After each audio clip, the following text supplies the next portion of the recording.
कौन पे ओबेसिटी प्रादुर्भाव एत बढ़ी जाए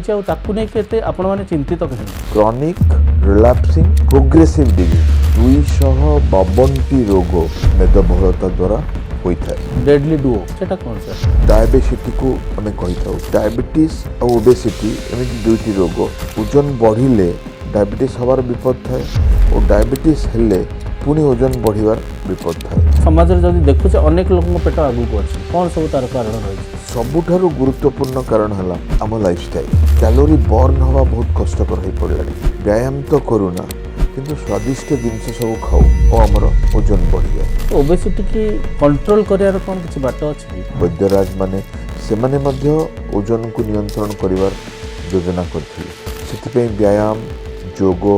प्राणायाम अनेक अभ्यास जीवन रे आरंभ होइଥିଲା। जीवन धारण शैली हो औषध हो बा ऑपरेशन हो ता द्वारा आम ओजन को सठिक भाव में नियंत्रण करिपारिबा। ओडिया लोक हिसाब रे मो प्लेट टी केमती होबा दरकार सो दैट मोर वेटटा विदिन कंट्रोल रे रहे। 6 proximates of nutrition carbohydrate protein fat vitamin mineral salt ताकू यदि आम बैलेंस वे नेले तो पानी पीले। दुखर कथा है इंडिया रे आम खाली कार्बोहाइड्रेट कार्बोहाइड्रेट कार्बोहाइड्रेट खाऊ। कार्बोहाइड्रेट रे 60 ରୁ 70% कैलोरी आम देहर आए जहाँकि डायबिटीज बा आम मेदबुद्धि मुख्य कारण। नमस्कार। ओबेसिटी बा मेदबहुलता एक विराट समस्या है कि मुंड टेकी प्रत्येक विशेषज्ञ मैंने आपको नहीं चिंतित जेहेतु यही ओबेसिटी अनेक रोग को सृष्टि करिवारे सहायक होची ता विषय समस्ते जानिबार आवश्यकता है। खाली पेट बढ़ीगले जे जड़े सुंदर देखा जाउची सुस्थ अच्छी बोली सेटा जब माने भूल धारणा गोटे तो से ओबेसिटी को नहीं आज आलोचना आम सहित अच्छा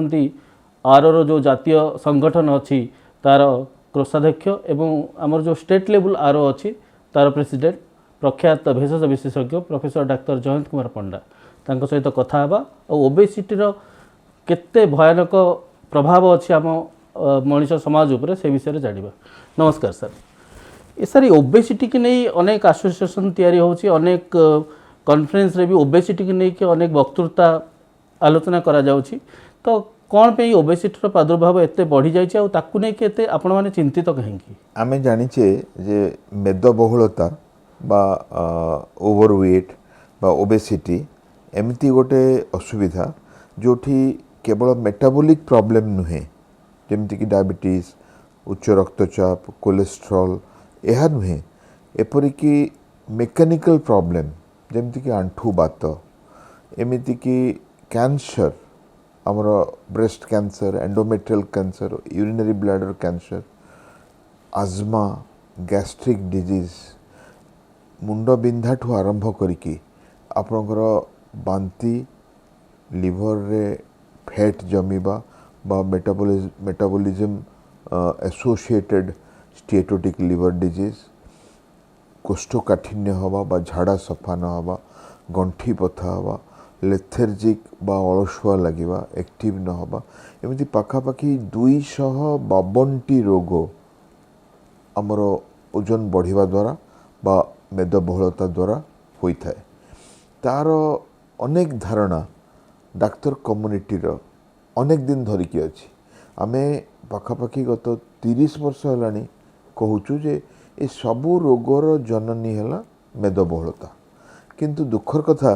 जे सरकार को WHO को अथॉरिटी को मेडिकल रेगुलेशन को एते दिन लगिला ताको ग्रहण करिवा पई। केवल गत वर्ष WHO ओबेसिटी को गोटे रोगर स्वीकृति देला। रोगर स्वीकृति नदेले किसी असुविधा नुहे आमे जानुचु किए रोग करुची असुविधा है इन्सुरेंस अनेक लोक जो मान इन्सुरेंस अच्छी जो माने कि मेदबहुलतार ऑपरेशन करुचंदी दामी इंजेक्शन नौचंदी बा निजर न्यूट्रिशनल थेरापी करुचंदी से माने कोनोसी रिम्बर्समेंट बा आर्थिक सहायता सरकार ठू कंपनी ठू बा रिम्बर्समेंट अथॉरिटी ठू पाऊ नाहांती। तो यही परिस्थिति रे आमर उद्देश्य थिला कहिवा पई जे मेदबहुलता को टार्गेट करा जाऊ जेमती कि डायबिटीज भली ओस्टियोआर्थराइटिस भली कैंसर भली ଗ୍ୟାଷ୍ଟ୍ରିକ୍ ଭଳି ଘୁଙ୍ଗୁଡ଼ି ମାରିବାଠୁ ଆରମ୍ଭ କରିକି ଶ୍ୱାସ ଓ ହୃଦଘାତ ଭଳି ଅନେକ ରୋଗକୁ ଆମେ ନିୟନ୍ତ୍ରଣ କରିପାରିବା। ଶେଷରେ ଆମର ବିଶ୍ୱ ସ୍ୱାସ୍ଥ୍ୟ ସଂଗଠନ ବା WHO ଗତ ବର୍ଷ ମେଦବହୁଳତାକୁ ଗୋଟେ ରୋଗର ସ୍ୱୀକୃତି ଦେଇଛି। କେବଳ ସେତିକି ନୁହେଁ, ସେ ଗୋଟେ ଡେଫିନେସନ୍ ଦେଇଛି, it's a chronic progressive relapsing disease. Chronic ମାନେ ଏହା ବହୁତ ଲମ୍ବା ସମୟ ଦେଇ ଧରିକି ଏ ରୋଗଟି ଥାଏ। ତ ଆପଣ କିଛି ଚେଷ୍ଟା କଲେ କିଛି ମାତ୍ରାରେ ଓଜନ କମିପାରେ, କିନ୍ତୁ ପୁଣି ସେ ଓଜନ ବଢ଼ିଯାଏ, ଯେହେତୁ ଆପଣଙ୍କର ଓଜନ ବଢ଼ିବାର ଟେଣ୍ଡେନ୍ସି ଦେହରେ ଥାଏ। Number one. ସେକେଣ୍ଡ ଜିନିଷ ହେଲା ପ୍ରୋଗ୍ରେସିଭ୍ ମାନେ ତା ବଢ଼ି ବଢ଼ି ଚାଲେ। ଆପଣ ଯଦି ସତର୍କ ରହିବେନି 10ରୁ 20, 20ରୁ 40, 40ରୁ 60 ବଢ଼ି ବଢ଼ି ଚାଲେ। ଥାର୍ଡ଼ରେ ହେଲା ରିଲାପ୍ସିଂ। ଆପଣ ବହୁତ ଚେଷ୍ଟା କରି ଔଷଧ ନେଇ ଏପରିକି ଅପରେସନ୍ କରି ଯେଉଁ ଓଜନ କମିଥିବେ ତାହା ଆଉ ଥରେ ରିଗେନ୍ ହେବାର ବିପଦ ଥାଏ। ତ ତାର ଡେଫିନେସନ୍ ହେଲା କ୍ରନିକ୍ ରିଲାପ୍ସିଂ ପ୍ରୋଗ୍ରେସିଭ୍ ଡିଜିଜ୍। ତ କେବଳ ଗୋଟେ ରୋଗ ନୁହେଁ, ଗୋଟେ ବହୁତ ଲମ୍ବା ରୋଗ ଯେଉଁଥିରେ କି ବାରମ୍ବାର ରୋଗ ହେବାର ସମ୍ଭାବନା ଅଛି ଓ ଯେଉଁଥିରେ କି ରୋଗ ସହ ଅନ୍ୟ ଏସୋସିଏସନ୍ସ, ଯେମିତି ମୁଁ କହିଲି ପାଖାପାଖି 252ଟି ରୋଗର ସମ୍ବନ୍ଧ ଅଛି। ଆଉ ଯଦି ଆମେ ସତର୍କ ରହିବାନି, ଯଦି ଓଜନ କମେଇ ଥାଉ ବି ତାହା ବଢ଼ିଯିବାର ସମ୍ଭାବନା ରହିଛି। ତ ସେଥିପାଇଁ ଆମେ ଡାକ୍ତରମାନେ ବା ମେଟାବୋଲିକ୍ ଫିଜିସିଆନ୍ ମାନେ ବା ଆମର ହେଲ୍ଥ ଅଥରିଟି ବା ସ୍ୱାସ୍ଥ୍ୟ ବିଭାଗ ସମସ୍ତେ ସତର୍କ ହୋଇ ପଡ଼ିଛନ୍ତି ଯେ କେମିତି ଲୋକଙ୍କର ଜୀବନଧାରା, ଖାଦ୍ୟ, ପାନୀୟ, ଚିନ୍ତା, ବଞ୍ଚିବାର ଶୈଳୀକୁ ରେଗୁଲେଟ୍ କରି ଦରକାର ପଡ଼ିଲେ ଔଷଧ ଓ ଅପରେସନ୍ ଦ୍ୱାରା ଆମେ ସଠିକ୍ ଓଜନ ରଖିପାରିବା, ଯାହାଦ୍ୱାରା କି ଆମେ ଅନେକ ଦିନ ଧରି ସୁସ୍ଥ ରହିପାରିବା। এটা ସାର୍ ଗଲେ ବହୁତ ମାନେ ବିସ୍ତୃତ ଭାବରେ ଆପଣ କହିଦେଲେ ଯେଉଁ ମେଟାବଲିକ୍ ପ୍ରୋବ୍ଲେମ୍ ସବୁ ହୁଏ, କ'ଣ କ'ଣ ଆଫେକ୍ଟ ହୁଏ, ପାଦଠୁ ମୁଣ୍ଡ ଯାଏ ବୋଧହୁଏ ସବୁ ଅର୍ଗାନ୍ ଆଫେକ୍ଟ ହୁଏ, ଅନେକ ପ୍ରକାର ରୋଗ ବି ସୃଷ୍ଟି ହୁଏ। ଯେମିତି ଆଜିକାଲି ସାର୍ ଗୋଟେ ନୂଆ ଟର୍ମ ଆସିଛି ଡେଡଲି ଡୁଓ, ଯେଉଁ ଓବେସିଟିରୁ କ୍ରିଏଟ୍ ହେଉଛି ବୋଲି ଆମେ ଆଲୋଚନାରୁ ବହୁତ ଶୁଣିଛୁ, ସେଇଟା କ'ଣ ସାର୍? ଓବେସିଟି ଜନିତ ରୋଗ ଅନେକ ଅଛି। ତ ଓବେସିଟି ହେଲା ତାର କାରଣ ବା ମେଦବହୁଳତା ତାର କାରଣ, କିନ୍ତୁ ତା କାରଣରୁ ଆଉ ଗୋଟେ ଅସୁବିଧା ବାହାରିଥାଏ। ଆମେ ଯେଉଁ ଡେଡଲି ଡୁଓ କହୁ ତାକୁ ଡାଇବେସିଟିକୁ ଆମେ କହିଥାଉ,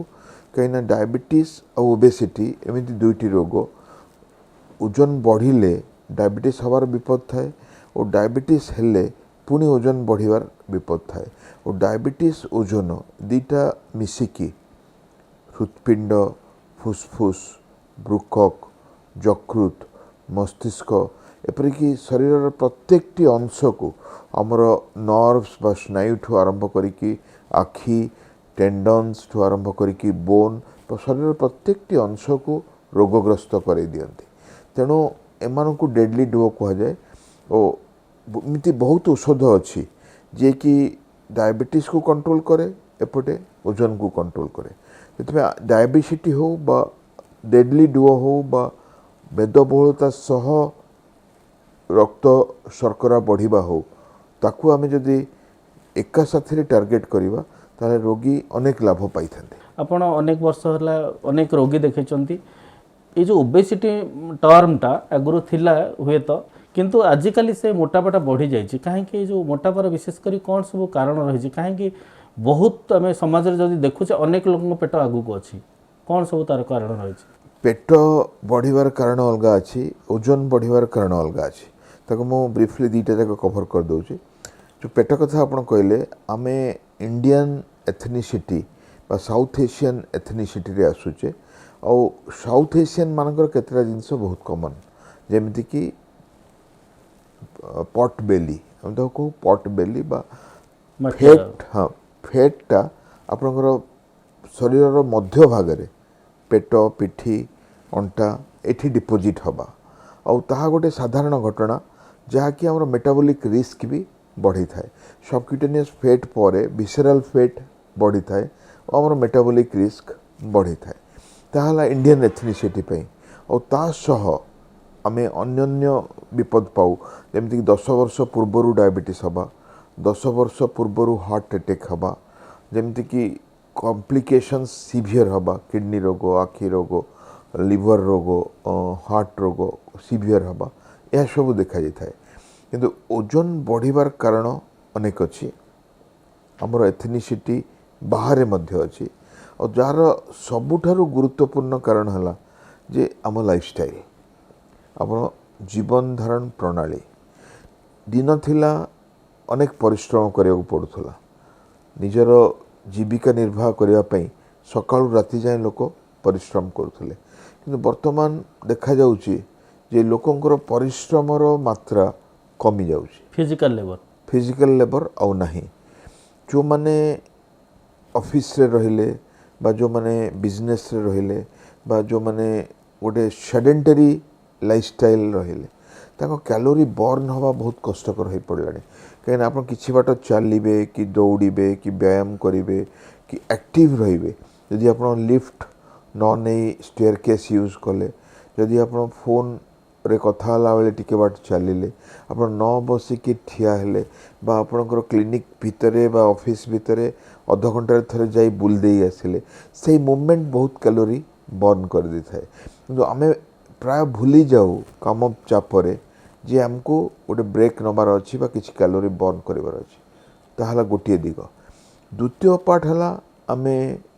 जो आमर जीवन धारण रे व्यायाम तो करूना किंतु स्वादिष्ट जिनस सब खाऊ फास्ट फूड खाऊ छणाछणी खाऊ मीठा खाऊ तेल घी बेसी खाऊ तो से कैलोरी बढ़ी जाए और आमर ओजन बढ़ी जाए तो गोटे दिगरे भूल जिनस खाइबा गोटे दिगरे ताको न बर्न करिबा व्यायाम न करिबा दीटा जाक फैक्टर मिसी आमको ओजन बढ़ेवा आड़ को टाणी नहीं थांती छड़ा आज कल जो मॉडर्न एज रो जो हैबिट्स आप देखुं socialisation alcohol smoking fast food stress sleep time कमेवा अनेक अनेक सोशल मीडिया को जाइकी एपरिक 4 घंटा 5 घंटा मध्य दिन में शोवाई पाऊना screen time laptop TV mobile से एंगेज रहिबा तो ये सबू जिनस को नहीं आमर लाइफस्टाइल एमती गोटे रॉन्ग टैंगल रे पड़ जाइए जे आमर ओजन बढ़ी बढ़ी बढ़ी बढ़ी बढ़ी बढ़ी चलती ओजन सह आमर हृदरोग डायबिटीज उच्च रक्तचाप cholesterol cancer brain stroke arthritis asthma gastric fatty liver kidney failure heart failure एमती पखापाखि 252 रोग ओजन सह संपर्कित हो रोगीटी को रोगग्रस्त कर दी थाए से जीवन को उपभोग करने बदल रे डाक्तरखाना रे चिकित्सा रे औषध रे परीक्षा रे सारा जीवन रो समय बीते जो खाइबा कथा सर कहले ताको नहीं गोटे प्रश्न आसे मन रे अनेक लोकर डाएट बहुत कम जे तेल मसला खाद्य जो कहले कि फास्ट फूड खाइले किंतु सेमती किसी जेनेटिक कज अच्छी कि जो मानकर माने फैटनेस आसी जाए से मानक देह रे मु जोटा कहली जे इंडियन फेनोटाइप बा एथनिसिटी तो आमे कम डाएट खाइले भी आमर कॉन्स्टिट्यूशन एमिति आमर जीन एमिति जे आमर गोटे थिक बिल्ट बा हेवी बिल्ट बा हाई बीएमआई रे ताहा परिणत होता है नंबर 1 नंबर 2 है थिन फैट इंडियन आमे कहू थिन फैट इंडियन ताहा कहले बुझा जाए जे जो माने पतला भी देखा जाउचंदी से प्रकृति में पतला नुहंती कहीं अनेक चर्बी तांको देह भितरे विभिन्न ऑर्गन रे लुचिकी थाए लिवर रे चर्बी जमा हवा किडनी रे चर्बी जमा हवा पैंक्रियास बा अग्नाशय रे चर्बी जमा हवा एपरिक पेरिकार्डियल पेड ऑफ फैट बा हृदपिंड रे चर्बी जमा हवा यह देखा देइछि तो आमर केवल सबक्यूटेनियस फैट अंटारे बा गालरे चर्बी जमुनी चर्बी प्रत्येक ऑर्गन रे जमुची जोटा कि विसरल फैट आमे कहू ता बहुत भाव रे डेंजरस माने दी प्रकार ओबेसिटी आलोचना करा जाए सर जिते ये से जो दी प्रकार ओबेसिटी कथा कहले ताकू केमती आपण डिफाइन करबे देखो आमे कहू गोटे ऑरेंज शेप्ड आ गोटे हला पियर शेप्ड गोटे ओबेसिटी रे आपणकर छाती अंटा पेट सब यूनिफॉर्मली एनलार्ज होता है कि जोटा कि एप्पल शेप्ड आम कहू बा मझी पट बेली मुझे कहूली जदि फेट बेसी पेटर जमा हुए ताहले ताहा गोटे प्रकार ओबेसिटी जे कि आमर इन्सुलिन रेजिस्टेंस बढ़ी थाए बा थिबा इन्सुलिन को अकामी कर दे थाए और ये अकामी हो जिबा इन्सुलिन ही डायबिटीज करे थाए पॉलीसिस्टिक ओवरियन डिजीज कर थाए छोट झील मानकर मेंस्ट्रुअल इरेगुलारिटी कर थाए कोलेस्ट्रॉल कहतु MASLD बा फैटी लिवर डिजीज कहतु किडनी पैंक्रियाज रे फैट जमा हवा कहतु हार्ट अटैक किडनी फेलियर कारण कहतु तार सब विपद नहीं आसता है तेणु ये जो पट बेली बा आमर जो बॉडी रो मिड पर्सन फुलिबा बा एप्पल टाइप ओबेसिटी ताहला विपज्जनक ओबेसिटी पियर शेप्ड ओबेसिटी जोटा सेटा हला साधारण ओबेसिटी देखा दी थाए जोटा कि अंटारे फैट बेसी जमा हुए छाती रे फैट बेसी जमा हुए बाकी बॉडी थिन थाए तो सर कॉम्प्लिकेशन कथा आपण जेमती कहूथिले 252 प्रकार रोग बेमारी डाकी आने ओबेसिटी तो ओबेसिटी की माने कंट्रोल करियार कोन किछि बाट अछि कि निहाती भाव में अच्छी बहुत पुराना जोगरु आमर मुनि ऋषि माने बा आपण जदि वेद देखिबे बा आमर जो वैद्यराज माने से माने मध्य ओजन को नियंत्रण करिवार योजना करथिले सेतिपई व्यायाम योग प्राणायाम अनेक अभ्यास जीवन रे आरंभ होइतला वर्तमान आमर ओजन को नियंत्रण रखिबार तीनोटी मेजर अप्रोच अछि प्रथम हला जोटा मो कहली लाइफस्टाइल जे आमे खाद्य ठीक रखिबा व्यायाम करिबा आमे निजर जो परिवेश को निजर मन को निजर चिंता को निजर सोइबा समय को निजर स्क्रीन टाइम को निजर हैबिट्स को अभ्यास को सब जदि नियंत्रित करिबा ताहाला प्रथम सोपान ओजन नियंत्रण क्षेत्र रे किंतु देखा देइछि ताहा सत्वे बेसी ओजन कमिबा संभव हो नहीं तो से जगार आमे औषध व्यवहार करिबा हम पाखरे किसी बटिका अच्छी हम पाखरे किसी इंजेक्शन अच्छी ताहा ओजन कमेबरे हमको साहाय्य करता है तार विभिन्न उपाय काम करे जमि फैट एब्जॉर्प्शन को बंद करवा अर्ली स्टार्ट कहीकि गोटे बटिका अच्छी आम जब बेसी चर्बी खाऊ से चर्बी आम झाड़ा बाहरी जीव देहरे लगनी सेमती एबे गोटे बहुत भल औषध आसी जाको आम इनक्रेटिन ड्रग कहू बा GLP-1 रिसेप्टर एगोनिस्ट कहू ता भोक कमे दिए आउ देहरे जमा होतुवा चर्बी ताको रीएलोकेट करे आउ ता द्वारा हमर 30 kg पर्यंत ओजन को कमे दे पारे हमर सीमाग्लुटाइड टिर्जापाटाइड भली औषध इनक्रेटिन थेरापी जो थे कि हमर GLP और GIP विभिन्न प्रकार इंजेक्शन रहे जोटा गट हार्मोन कि तार काम रोचे आमर फैट को मोबिलाइज करवा भोक कमेवा ओजन को कमेवा तो एमिती इंजेक्शन हो बा बटिका हो विभिन्न औषध आम पाखे अच्छी तृतीय सोपान रे जदि आमर लाइफस्टाइल आउ आमर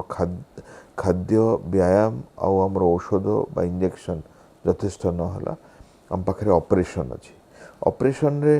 आमे आमर खाद्य नली को एमती करू जे अनेक खाद्य एब्जॉर्ब होती नहीं और से माने शो मोटो बाहरी जाती तो खाऊथबा खाद्य देह को मोटा करे पारंतनी एपरिकी प्रोसीजर अच्छी जो थे कि आमे आमर खाद्य नली को गोटे कोटिंग दे दे परिवा गोटे कभर कर दे परिवा जेमिति कि आमर एब्जॉर्प्टिव सरफेस लुचि जाई परिबो आउ सरफेस लुचि जीवा द्वारा से खाद्य सेमिति बाहरी जीव और देहरे लगिबनी तो विभिन्न प्रकार ऑपरेशन अच्छी से आम अनेक सफल होइछु आउ डायबिटीज भली रोग को मध्य नियंत्रण करिछु तो जीवन धारण शैली हो औषध हो बा ऑपरेशन हो ता द्वारा आम ओजन को आम सठिक भाव में नियंत्रण करि परिबा सर मु मोटा अछि रा नै केमति जानिबी ओजन मापिवा द्वारा अपन जानि परिबे सबुठारु सहज माप हला आमर उच्चता नबा आमर उच्चता सेंटीमीटर जेतिके होउची सेठू 100 काटिदेवा धरतु मोर उच्चता अच्छी 165 सेंटीमीटर मु रहिबा कथा 65 केजी मोटामोटी भाव में जदि मुझे बेसी अच्छी मोर ओजन बेसी अच्छी यह गोटे सरल उपाय तापर रही आमर बीएमआई बीएमआई कहले आम बुझू आमर बॉडी मास इंडेक्स रे आमर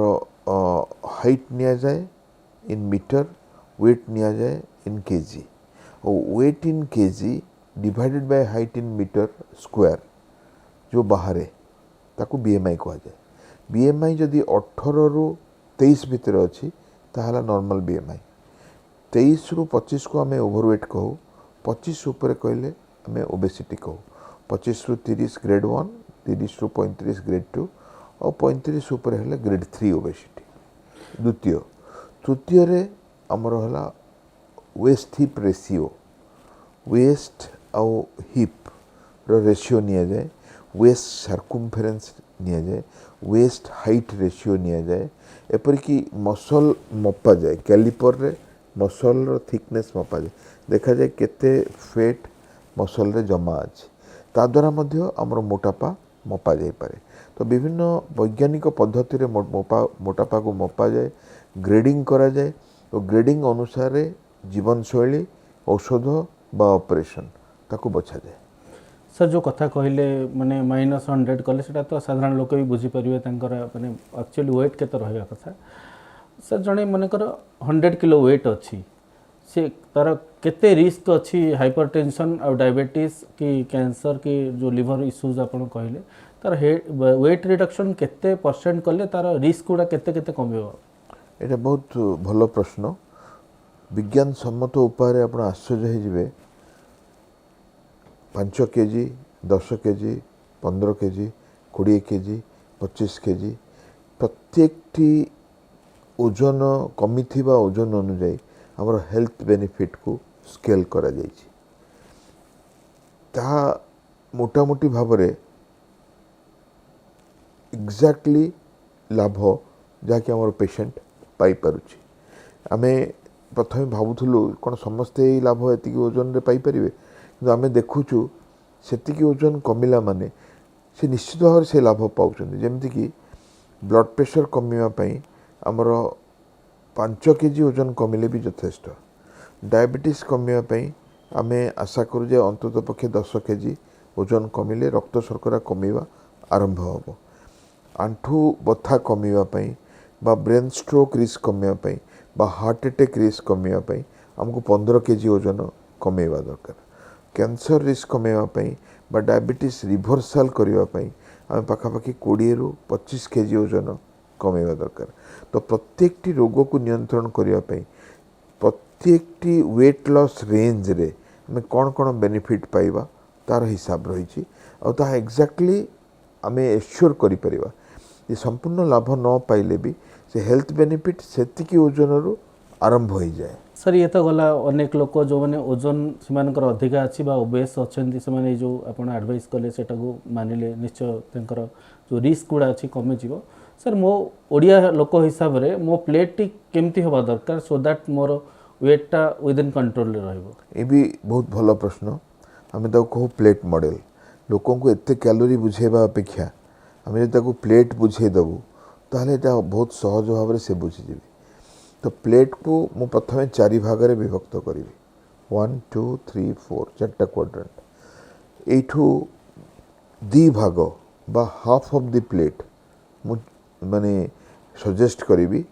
आम वेजिटेबल्स फ्रूट्स और सलाड नबा जोटा कि फाइबर कंटेनिंग फूड से कैलोरी किसी नहीं कैलोरी ऑलमोस्ट जीरो फ्रूट्स रे हुए तो किसी फ्रुक्टोज थी पारे तो सेटा भी यथेष्ट कैलोरी पाई नुहे फाइबर यथेष्ट अच्छी सलाड्स रे अच्छी परिवार अच्छी और फ्रुट्स रे भी अच्छी तो अंतत पक्षे प्लेट रो अधा आम वेजिटेबल फ्रूट और सलाड नवा दरकार जोटा कि आम प्राय नौना बाकी जो अधा रहा आम 2 भाग करवा 1/4 प्लेट आम नवा कार्बोहाइड्रेट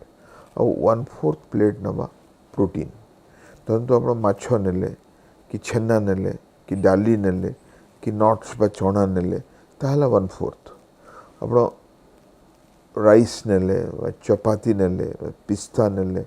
मैदा नेले सुजी नेले गहम जातीय जिनस नेले ताहाला हमरो कार्बोहाइड्रेट्स तो carbohydrates protein fibres vegetable fruit salad fat to be added अपन चामचे घी नेले बा एमती भजारे बा तरकारी रे तेल पड़ी लुण पड़ी दैट इज सफिशिएंट हमरो 6 proximates of nutrition carbohydrate protein fat vitamin mineral salt ताकू जदि हमें बैलेंस वे रे नेले तो पानी पीले कोल्ड ड्रिंक्स नहीं हमरो छाछ बा हमें दही पानी सादा पानी बा हमें जो घोल दही जदि नेले से हमर कैलोरी कम रहिबो आ गोटे हिसाब अच्छी से ग्लाइसेमिक इंडेक्स माने देखो आप फल फ्रूट खाइले तार ग्लाइसेमिक इंडेक्स है 50 फ्रूट जूस पीले तार ग्लाइसेमिक इंडेक्स है 80 ग्लाइसेमिक इंडेक्स कहले केते शीघ्र गोटे खाद्य रक्त शर्करा को बढ़ई थाए जदि हमें रेडी फूड खाइले फास्ट फूड खाइले जूस पीले बेसी तेल घी खाइले बा सरल खाद्य खाइले फटकिना सुगर बढ़ी जीवो तार ग्लाइसेमिक इंडेक्स बहुत बेसी आम रफ खाइले आम उषुना चाउल खाइले आम होल फ्रूट खाइले आम मांडिया खाइले ताले तार ग्लाइसेमिक इंडेक्स अनेक कम से आस्ते आस्ते आस्ते आस्ते आस्ते आस्ते रक्त शर्करा को बढ़ेबो तो low glycaemic index food high fibre containing food आउ हमरो 1/4 of the plate carbohydrate 1/4 of the plate है प्रोटीन दुखर कथा है इंडिया रे हमें खाली कार्बोहाइड्रेट कार्बोहाइड्रेट कार्बोहाइड्रेट खाऊ कार्बोहाइड्रेट हमरो भात है कार्बोहाइड्रेट रुटी है कार्बोहाइड्रेट दोसा है कार्बोहाइड्रेट इडली है कार्बोहाइड्रेट फ्रूट्स है कार्बोहाइड्रेट हमरो क्षीर है कार्बोहाइड्रेट तो कार्बोहाइड्रेट रे 60 रु 70% कैलोरी हम देहर आस्था है जहाँकि डायबिटीज पाई बा हमरो मेदबुद्धि पाई मुख्य कारण तो सर प्लेट कथा बहुत सुंदर भाव में बुझेले तो मासे जड़े नियंत्रण रहा आमर जमी ओडिया घरे अनेक पर्वपर्वाणी पड़े बाहाघर व्रतहर पड़े गोटे दिन भोजीटे खाईदेला कौन तार जो मास जाकर जो कंट्रोल थिला से कंट्रोल रहिबो ना कौन तार क्षति हम किसी क्षति हेनी आपन जो कथा कहले ता हुए गोटे भोजी भात अच्छी गोटे अकेजन अच्छी गोटे खुशी मौज अच्छी जमती कि आमर रज आसूची निश्चित भाव में खाइबारे टिके एपट सेपट हम कि ओभरऑल आमको मन रखा पड़ो जे कोटा मो पे ठीक खाद्य कोटा मो पे भूल खाद्य जदि आमे सठिक खाद्य खाऊचे वन्स इन ए व्हाइल धरतु आमे टिके मटन खाया इच्छा है कि क्या गोटे आंब खाया इच्छा है सापेटा खाया इच्छा है क्या गोटे मिठा खाया इच्छा है बिल्कुल क्षतिकारक नुहे आप आराम रे खाई पारे क्या खाद्य गोटे एमती जिनस ता आपण मन आत्मा को शांति दे थाए आमे जदि सबु बेले गोटे हिसाब करी खाइबा बा अशांति रे खाइबा गोटे गोटे साइंटिफिकली अप्रोच करने को चेष्टा करिबा जे आमे न्यूट्रिशन कहू हुए तो अनेक आनंद आम रोगीटी पाई परिबनी आमे सेति तांको ऑप्शन दे थाउ आमे किसी डाइट चार्ट दउना तमे निम खाइबो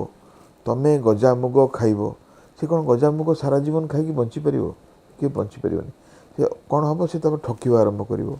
राति रे उठिकी फ्रिज रु काढ़ी मिठा खाइबा आरंभ करिवो अनेक सीनियर सिटीजन से करिकी अब आहुरी असुविधा पड़चंदी तो से जगह आमे कौन कहू आमे तांको गोटे बुझे दो देखंतु आपण फाइबर बेसी खाइबे आपण ऑयल घी रेस्ट्रिक्ट करेंगे आपण रेड मीट रेस्ट्रिक्ट करेंगे आपण तंतु जातीय जिनस बेसी खाइबे यही जो कॉन्सेप्टटा से बुझिले से बुझी जाती जे आमे धरु 4टा स्वीट डिश अच्छी भोजी रे को स्वीट डिशटा आम पे मोर रेशनल तो से मन सेटा बाछि परिबे तो आमे वन्स इन ए व्हाइल निश्चय फीस्टिंग करि परिबा वन्स इन ए व्हाइल निश्चय फास्टिंग करि परिबा हेले आमे बाछिबा सठिक भाव रे को फूड स्टफ हमको बेनिफिट दो सर जो वेट रिडक्शन कथा आम कथा होते जमी मोटापा नियंत्रण डॉक्टर मानकर एडवाइस हो कि निजे सोशल मीडिया रू देखिक अनेक लोक तांकर ओजन नियंत्रण कर दियंती पुणी आउ थे तांकर ओजन बढ़िबार भी संभावना रहे ସେଟା ତାର କେତେ କ୍ଷତି ଅଛି ତାର ସେ ଶରୀର ତା ବିଷୟରେ ମୁଁ କହିବି ଦେଖନ୍ତୁ ଆମେ ଯଦି ଅହରହ ସତର୍କ ନ ରହିଲେ ଏଇଟା ଗୋଟେ ନ୍ୟାଚୁରାଲ ହିଷ୍ଟ୍ରି ଆପଣ କମିଥିବା ଓଜନ ପୁଣି ବଢ଼ିଯିବ ଏହା ହେଲା ଗୋଟେ ପ୍ରାକୃତିକ ସମ୍ଭାବନା ତେଣୁ ଯଦି ଅହରହ ଆମେ ସତର୍କ ରହିବାନି ଆମ ଖାଇବାରେ ଆମ ଜୀବନ ଧାରଣରେ ଆମ ଶୋଇବାରେ ଆମ ଅଭ୍ୟାସରେ ଅହରହ ସତର୍କ ରହିବାନି ଅତି ସହଜରେ ଅଜ୍ଞାତରେ ଆପଣ ବହୁତ କଷ୍ଟରେ କମେଇଥିବା 5-10 କେଜି ଓଜନ ପୁଣି ବଢ଼ିଯିବ ତ ପ୍ରଥମେ ଚେଷ୍ଟା କରି କମେଇବା ଦ୍ୱିତୀୟରେ ବହୁତ ସତର୍କ ରହିକି ତାକୁ ମେଣ୍ଟେନ୍ କରିବା ଏ ଦୁଇଟା ଯାକ ଗୁରୁତ୍ୱପୂର୍ଣ୍ଣ ନହେଲେ କେତେବେଳେ ଓଜନ ପୁଣି ବଢ଼ିଯାଇଛି ତା ଜାଣିବା କଷ୍ଟକର ଆଉ ଏତେ ପରିଶ୍ରମ ଏତେ କଣ୍ଟ୍ରୋଲ ଏତେ ଔଷଧ ଏତେ ରେଷ୍ଟ୍ରିକ୍ସନ୍ ତାହା ବୃଥା ହେଇଯାଏ ଯଦି ଆପଣ ପୁଣି ଯାଇ ଉଚ୍ଚ ଓଜନରେ ପହଞ୍ଚିଲେଣି ସାର୍ ଯେଉଁମାନେ ୱେଟ୍ ଅଲରେଡ଼ି ଅଧିକା ଅଛି ଅନେକ ପ୍ରକାର କମ୍ପ୍ଲିକେସନ୍ ତାଙ୍କ ଦେହରେ ଅଛି ତାଙ୍କ ପାଇଁ ତ ସୁନ୍ଦର ମେସେଜଟିଏ ଦେଲେ ଯେଉଁମାନେ ୟଙ୍ଗ ଜେନେରେସନ୍ ଅଛନ୍ତି ଯେଉଁମାନେ ଆମ ଦେଶର ଭବିଷ୍ୟତ ଆଗକୁ ଯାଇକି ଆମ ଦେଶ ଗଠନରେ ସହାୟକ ହେବେ ଯେଉଁମାନେ +2 ପଢ଼ୁଛନ୍ତି କି ହାଇସ୍କୁଲ୍ସରେ ଅଛନ୍ତି ସେମାନଙ୍କ ପାଇଁ ଆପଣଙ୍କର କ'ଣ ମେସେଜ୍ ରହିବେ ସେମାନେ କେମିତି ତାଙ୍କର ସୁସ୍ଥତା ଅବଲମ୍ବନ କରିବେ ସୋ ଦ୍ୟାଟ୍ ଆଗକୁ ଯାଇ ଯେଉଁ ଓବେସିଟି ଭଳିଆ ଗୋଟେ ରୋଗର ଜନନୀକି ସେମାନେ ଯେମିତି ଆପଣେଇ ନ ନିଅନ୍ତି ତାହା ବହୁତ ଗୁରୁତ୍ୱପୂର୍ଣ୍ଣ prevention is better then cure ସବୁବେଳେ ଆମେ ସତର୍କ ରହିବା ଯେ ଯେମିତି ଆମେ ସୁସ୍ଥ ରହିବା ଆଉ ଆମେ ରୋଗର ଶିକାର ହେବାନି ତା ପାଇଁ ଗୋଟେ ଯୁବକ ପାଇଁ ବା ଗୋଟେ ଆଡୋଲେସେଣ୍ଟ ପାଇଁ ଅନେକ ଅପସନ୍ସ ରହିଛି ନିଜକୁ ସୁସ୍ଥ କରିକି ନିଜ ଜୀବନରେ ଅନେକ କିଛି ହାସଲ କରିବା ପାଇଁ ତ ତା ବିଷୟରେ ମୁଁ ଗୋଟେ ଫର୍ମୁଲା ଦେବି ଗୋଟେ ଉପାୟ ଦେବି ଯାହାକି ତାଙ୍କୁ ଅନେକ ଦିନ ଧରିକି ସୁସ୍ଥ ରଖିପାରିବ ତ ପ୍ରଥମ କଥା ହେଲା ଖାଦ୍ୟ ଉପରେ ନିଜର ପ୍ରକୃତି ନିଜର ଶରୀର ଓ ନିଜର କାର୍ଯ୍ୟକ୍ଷମତା ଅନେକ ନିର୍ଭର କରେ ତେଣୁ ତନ୍ତୁ ଜାତୀୟ ଜିନିଷ ଖାଇବା ପନିପରିବା ଖାଇବା ସାଲାଡ଼ ଖାଇବା ଆଉ ଏମିତି ଜିନିଷ ଖାଇବା ଯାହାକି ହଠାତ୍ ରକ୍ତ ଶର୍କରାକୁ ବଢ଼େଇବ ନାହିଁ ଯେମିତିକି ହୋଲ୍ ଫ୍ରୁଟ୍ ଜୁସ୍ ଜାଗାରେ ହୋଲ୍ ଫ୍ରୁଟ୍ ଖାଇବା ଆମେ ଉଷୁନା ଚାଉଳ ଖାଇବା ବା ମଲ୍ଟିଗ୍ରେନ୍ ଅଟା ଖାଇବା ଯାହାକି ଆସ୍ତେ ଆସ୍ତେ ସୁଗରକୁ ବଢ଼ାଏ ହଠାତ୍ ବଢ଼ାଏ ନାହିଁ ଆଉ କାର୍ବୋହାଇଡ୍ରେଟ୍ କମେଇକି ଆମେ ପ୍ରୋଟିନ୍ ଆଉ ଫାଇବର୍ସ ବଢ଼େଇବା ଆଉ ତା ଦ୍ୱାରା ଆମର ଶରୀରକୁ ସୁସ୍ଥ ସକ୍ଷମ ରଖିବା ଦ୍ୱିତୀୟ ଜିନିଷ ହେଲା ବ୍ୟାୟାମ ଦୁଇ ପ୍ରକାର ଗୋଟେ ହେଲା ଆପଣ 30 ମିନିଟ୍ ରଖିଲେ ଚାଲିଲେ ବା ଜିମ୍ କଲେ ଆଉ କ୍ୟାଲୋରି ବର୍ନ କଲେ ଦ୍ୱିତୀୟ କଥା ହେଲା ଆପଣ ରାନ୍ଧୁଛନ୍ତି ବା ପଢ଼ୁଛନ୍ତି ବା ପେସେଣ୍ଟ ଦେଖୁଛନ୍ତି ବା ଅଫିସ୍ କାମ କରୁଛନ୍ତି ସେ ଭିତରେ ଆପଣ ମୁଭମେଣ୍ଟ କରୁଛନ୍ତି ସେ ଭିତରେ ଆପଣଙ୍କର ଆକ୍ଟିଭିଟି ଚାଲିଛି ଯେଉଁଟାକି ଆମର ନନ୍ ଏକ୍ସରସାଇଜ୍ ଆକ୍ଟିଭିଟି ଥର୍ମୋଜେନେସିସ୍ କୁହାଯାଏ ତାହା ମଧ୍ୟ ଅନେକାଂଶରେ ଆମର କ୍ୟାଲୋରି ବର୍ନ କରିବାରେ ସାହାଯ୍ୟ କରିଥାଏ ଯେଉଁମାନେ ବସି ରହନ୍ତି ତା ଅପେକ୍ଷା ଯେଉଁମାନେ ବୁଲୁଥାନ୍ତି ବା ଚାଲୁଥାନ୍ତି ତାଙ୍କର ବେଶୀ କ୍ୟାଲୋରି ବର୍ନ ହୁଏ ଯେଉଁମାନେ ସିଡ଼ିରେ ଯାଆନ୍ତି ତାଙ୍କ କ୍ୟାଲୋରି ବେଶୀ ବର୍ନ ହୁଏ ଯେଉଁମାନେ ଲିଫ୍ଟରେ ବା ଏସ୍କାଲେଟରରେ ଯାଆନ୍ତି ସେମାନଙ୍କ ଅପେକ୍ଷା ତ କ୍ୟାଲୋରି ସବୁବେଳେ ବର୍ନ କରିବା ବା ଆକ୍ଟିଭ୍ ରହିବା ଆଉ ତା ସହ ଅନ୍ତତଃ ପକ୍ଷେ 30 ମିନିଟ୍ ପ୍ରତ୍ୟେକ ଦିନ ବ୍ୟାୟାମ କରିବା ତାହା ନିହାତି ଭାବରେ ଆବଶ୍ୟକ ତୃତୀୟ ଜିନିଷ ହେଉଛି ଚିନ୍ତା ଯୋଗୁଁ ଆମର ଜୀବନ ଧାରଣ ବିପର୍ଯ୍ୟସ୍ତ ହୁଏ ନିଦ ହୁଏନି ଆମ ଖାଇବା ବଢ଼ିଯାଏ ଓଜନ ବଢ଼ିଯାଏ ତ ସର୍ବଦା ଈଶ୍ୱରଙ୍କ ପାଖରେ ଆମେ ସମର୍ପଣ କରି ନିଜର ମନର ଭାବନାକୁ ନିୟନ୍ତ୍ରଣ କରି ଆମ ଚିନ୍ତାକୁ ନିଜ ଅଧୀନକୁ ଆଣିବା ଦରକାର ଯାହା ଆମକୁ ଏଇ ମେଦବୃଦ୍ଧିରୁ ସାହାଯ୍ୟ କରିବ ତାପରେ ରହିଲା ଆମର ସ୍ଲିପ୍ ଟାଇମ୍ ଏବେ ଦେଖାଯାଉଛି ସୋସିଆଲ ମିଡ଼ିଆ ଆସିଲା ପରେ ଅନେକ ଲୋକ ଶୋଉନାହାନ୍ତି ସେ ବିଭିନ୍ନ ସୋସିଆଲ ମିଡ଼ିଆରେ ପୋଷ୍ଟିଂ ଆଉ